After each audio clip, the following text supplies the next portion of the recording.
কয়েকদিন আগে ফেসবুকে ঘোরাঘুরি করার সময় আমার চোখে একটা দারাজের অ্যাড চলে আসে, যেটা হচ্ছে এই নিক ব্যান্ডটির। অ্যান্ড এটা কিন্তু মাত্র 199 টাকা অফার প্রাইসে চলছিল। সো এরকম প্রাইস রেঞ্জ দেখে কিন্তু আমি সাথে সাথে দারাজে গিয়ে এই হেডফোনটি অর্ডার করে ফেলি। অ্যান্ড ফাইনালি 2 দিন পরে এই বক্সটি আমার হাতে আসে। তো আজকের পুরো ভিডিওটি জুড়ে আমরা এটারই আনবক্সিং এবং ডিটেলস সব কিছু নিয়ে কথা বলবো, যে অ্যাকচুয়ালি এই HE05X লিনোভোর এই নিক ব্যান্ডটি কিন্তু আমরা আরও প্রায় 1.5-2 বছর আগে একটা রিভিউ করেছিলাম। তখন কিন্তু এটার প্রাইস অ্যারাউন্ড 600 থেকে 700 টাকার রেঞ্জের মধ্যে ছিল।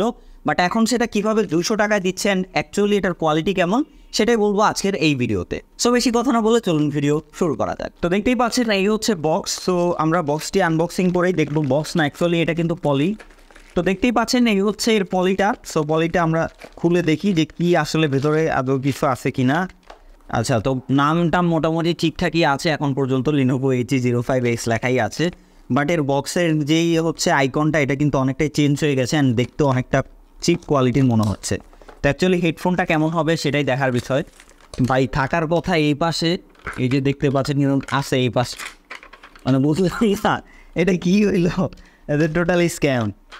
আচ্ছা, ভেতরে কিচ্ছু নাই, পুরা খালি বক্স। তো শুধুমাত্র আমরা হচ্ছে এই নেকব্যান্ডটি পাই। তো প্রথমেই দেখতে পাচ্ছেন এটার যেই মানে প্লাস্টিকের অবস্থা কিন্তু খুবই খারাপ। এটা কিন্তু এখান থেকে খুলে এখানে চলে আসছে। আচ্ছা, তো আমরা দেখি এটা অন হয় কি না। সো অন হওয়া ব্যাপারটাই আসলে, আচ্ছা তো এটা কিন্তু অন হয়ে গেছে। এই যে আপনারা দেখতেই পাচ্ছেন এটাতে লাইট জ্বলতেছে। তো আমরা একটু সাউন্ডটা শুনে দেখি। প্রথমত হচ্ছে কোয়ালিটি তো খুব একটা ভালো আমার কাছে মনে হচ্ছে না, একদমই চিপ কোয়ালিটি। অ্যান্ড এটাতে অনেক স্ক্র্যাচ রয়েছে, মনেই হচ্ছে যে এটা এর আগেও হাতে নেওয়া হয়েছে বা আনবক্স করা হয়েছে, এবং কোয়ালিটি কিন্তু খুবই খারাপ। এই যে দেখতে পাচ্ছেন প্লাস্টিকগুলো কিন্তু ছুটে আসতেছে। তো প্রথমত আগে আমরা কানেক্ট করে দেখি আসলে কি অবস্থা। কোয়ালিটি দেখে তো মনে হচ্ছে খুবই বাজে। তারপরেও হচ্ছে আমরা এটা কানেক্ট করে দেখি যে এটা আসলে ঠিকঠাক মতো কাজ করে কি না। সো যদি এটা ঠিকঠাক মতো কাজ না করে তাহলে কিন্তু এটা হচ্ছে আমরা আবার ব্যাক করে দিব, এবং ব্যাক করে আমরা এটা রিফান্ড নিয়ে যাব। এখানে ব্লুটুথে ঠিকঠাক মতোই আসছে। আমরা এটা হচ্ছে আগে কানেক্ট করে দেখি যে কানেক্ট হয় কিনা। আচ্ছা, সো এটা কিন্তু কানেক্ট হয়ে গেছে। অ্যান্ড এখানে কিন্তু ব্যাটারি দেখাচ্ছে 80%। তো আমরা একটু মিউজিক শুনে দেখি কি অবস্থা এটা। A few moments later. আচ্ছা, তো ফাইনালি আমরা এটা দিয়ে কিছুক্ষণ মিউজিক প্লে করলাম। অ্যান্ড মিউজিক প্লে করে যেটা মনে হলো যে না, মিউজিক কোয়ালিটি মোটামুটি ভালো, একেবারেও খারাপ না। মানে এই বাজেটে এটার যা কোয়ালিটি আমরা দেখছিলাম শুরুতে, তো ওই অনুযায়ী আসলে মিউজিক কোয়ালিটি যে একেবারেও খারাপ হবে এরকম আমরা দেখলাম না, মোটামুটি ভালো। মানে অ্যারাউন্ড 200-250 টাকা, যেহেতু ডেলিভারি চার্জ রয়েছে, ওভারঅল সব কিছু মিলিয়ে 261 টাকার মতো আমার গিয়েছে ডেলিভারি চার্জ সহ এবং ক্যাশ অন ডেলিভারিতে নিয়ে।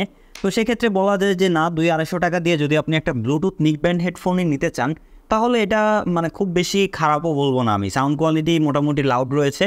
তার সাথে যদি বিটের কথা বলি, টুকটাক বিট সেটাও আপনারা পেয়ে যাবেন। ভয়েসটা খুব বেশি একদম অ্যাগ্রেসিভ ক্লিয়ার বা খুব ভালো ক্লিয়ার না, ভয়েসের দিক থেকে অনেকটাই পিছিয়ে থাকবে এটি। তো ওভারঅল বলা যায় যে যদি আপনার বাজেট একেবারেই কম থাকে, খুবই বাজেট স্বল্পতা, ইমার্জেন্সি কারণে একটা নিক ব্যান্ড নিতে যাচ্ছেন আপাতত, সো সেক্ষেত্রে আমি বলবো যে 200-250 টাকা হিসেবে একেবারেও খারাপ না, মোটামুটি চলার মতো আর কি।